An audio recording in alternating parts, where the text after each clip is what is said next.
안녕하십니까. 칸중국 코리아 이신규입니다. 중공은 동계올림픽 인프라에 39억 달러를 투자했고 26개의 경기장 모두 그린 에너지를 사용할 것이라고 발표했습니다. 중공에 있어 동계올림픽은 매우 중요하며 절대적인 성공을 거두어 공산당이 집권한 중국이 이미 미국과 경쟁할 준비가 된 초강대국임을 세계가 확신하도록 해야 합니다. 중공은 중국이 미국만큼 중요하다고 전 세계에 알리고 싶어 합니다. 그러나 블라디미르 푸틴 러시아 대통령은 중공의 이런 모든 계획을 물거품으로 만들 것으로 보입니다. 블룸버그 통신은 현재 시진핑이 필요로 하지 않는 것은 푸틴이 미국 유럽과의 글로벌 안보 위기를 촉발해 베이징 올림픽의 중요한 순간에 어두운 그림자를 드리우는 것이라고 전했습니다. 시진핑은 12월 중순 푸틴과 대화하면서 푸틴을 오랜 친구라고 불렀습니다. 이 오랜 친구는 이미 시진핑과 함께 2월 4일 베이징 올림픽 개막식에 참석하겠다고 약속했지만 올 2월에 시진핑을 실망하게 할 수도 있습니다. 뉴스위크닷컴은 군사 전문가들의 말을 인용해 푸틴 대통령이 우크라이나 침공을 결정한다면 2월이 될 것이다. 왜냐하면 3월에는 우크라이나 동부에 얼음이 녹기 시작해 땅이 진흙탕이 되어 탱크 부대의 작전이 불리해질 것이기 때문이다 라고 전했습니다. 모스크바와 서방 군사 분석가들은 이 같은 작전 환경이 러시아의 빠른 침공을 저해할 것이라는 데 공감하고 있습니다. 푸틴 대통령이 언제든지 전쟁을 일으킬 수 있는 것은 사실이며 이는 전례가 있다고 합니다. 2007년 유엔 총회에서 베이징 하계올림픽 기간에 무력을 행사하지 않을 것이라는 결의가 채택되어 러시아도 찬성표를 던졌습니다. 그러나 2008년 8월 8일 베이징 올림픽이 개막하는 날 푸틴은 생각지도 못하게 조지아 나모셰티아에 출병했습니다. 유엔이 결의를 통과시켜도 소용없다는 뜻입니다. 특히 러시아가 2월 10일에서 20일까지 벨라루스와 합동 군사훈련을 하는데 훈련이 진격으로 바뀔지도 미지수입니다. 만약 러시아가 실제로 베이징 동계올림픽 때 우크라이나를 침공할 경우 개폐막식에 러시아 지도자들이 참석하지 못하게 된다는 의미이기도 합니다. 나토 국가, 우크라이나와 국경을 맞대고 있는 국가, 미국과 그 동맹국들은 우크라이나에서 전쟁이 발생할 경우 동계올림픽에 어떤 외교 파견단도 보내지 않을 것입니다. 이는 동계올림픽을 벙어리로 만들고 중공이 원하는 스타 효과는 전혀 없을 것입니다. 중공에서 열리는 동계올림픽보다 우크라이나 위기와 러시아의 키예프 침공에 언론 매체들이 집중하여 보도할 것입니다. 베이징 동계올림픽을 위해 쓴 수십억 달러는 전혀 효과 없이 시진핑 연임도 물 건너 갈 것입니다. 블룸버그 통신은 익명의 중공 외교관의 말을 인용해 시진핑이 푸틴과 최근 통화에서 올림픽 기간 우크라이나 침공을 자제해달라고 요청할 가능성이 있다고 전했습니다. TFI 글로벌은 베이징 동계올림픽 성공의 열쇠는 푸틴이 쥐고 있다며 어쩌면 푸틴이 중공을 미처 손쓸 새도 없이 타격을 줄 수 있다고 지적했습니다. 다음 뉴스입니다. 뉴욕 포스트에 따르면 마이클 매컬 미 하원 외교위원회 공화당 위원장은 중공이 베이징 동계올림픽 폐막 후 대만을 공격할 것으로 예상한다고 전했습니다. 일각에선 중공이 공격하지 않을 것이고 미국 내부에서 사고가 나면 시진핑이 이를 틈타 공격할 것이라는 분석도 나오고 있습니다.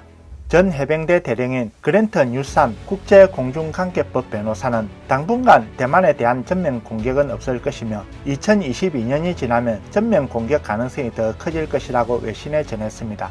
그러나 중공은 미국을 모욕하고 개개인의 자신감을 흔들면서 동시에 자신들이 군사력을 주도할 수 있다는 것을 증명하려고 할 것이다 라고 말했습니다. 다만 2022년에 미국 내에서 심각한 문제가 발생할 경우 시진핑이 총력을 다해 대만을 공격할 것입니다. 정치학자 앤더스 콘은 미국은 항상 중공이 1, 2주 안에 대만을 침공할 것이라고 가정해야 하며 우리는 방심해서 민주 영토를 잃어서는 안 된다고 말했습니다. 약함이 침략을 불러일으키거나 국가 간의 모순을 가열시키기보다 더욱 경계해 중공의 침략을 억제해야 합니다.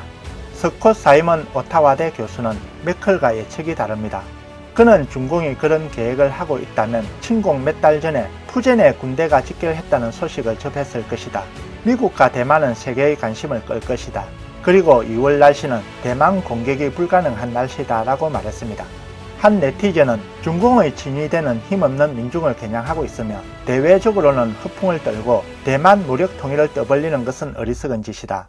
하늘은 공산당이 대만 침략을 성공시키지 않을 테니 돌아가는 상황을 천천히 구경합시다 라는 댓글들을 달았습니다. 다음 뉴스입니다. 베이징 동계올림픽을 앞두고 중국 정부는 인권단체와 참가 선수들에게 중국 법을 위반하는 어떠한 항의 발언이나 행위도 처벌하겠다고 지속해서 경고했습니다. 동시에 베이징은 국내 반체제 인사에 대한 단속을 강화했으며 최근 시민사회와 인권운동가가 구금되고 일부 작가와 언론인 및 학자들의 소셜미디어 계정이 제한되거나 차단됐습니다.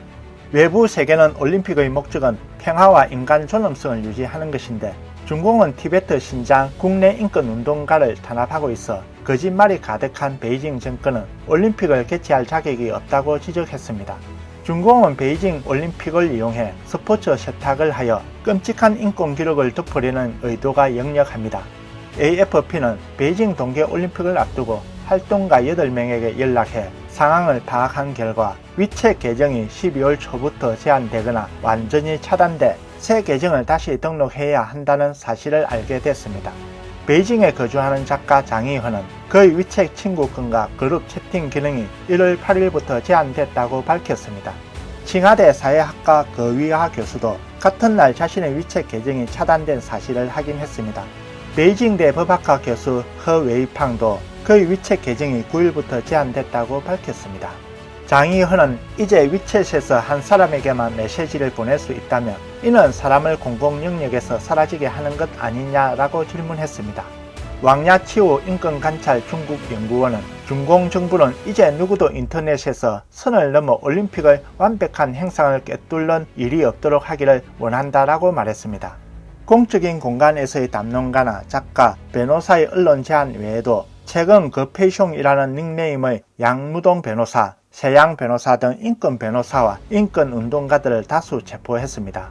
거페이숑이 구속된 사이 말기 암의 아내가 미국에서 중병으로 사망했을 때도 당국이 허가해 주지 않아 그녀의 마지막을 볼 수 없었습니다.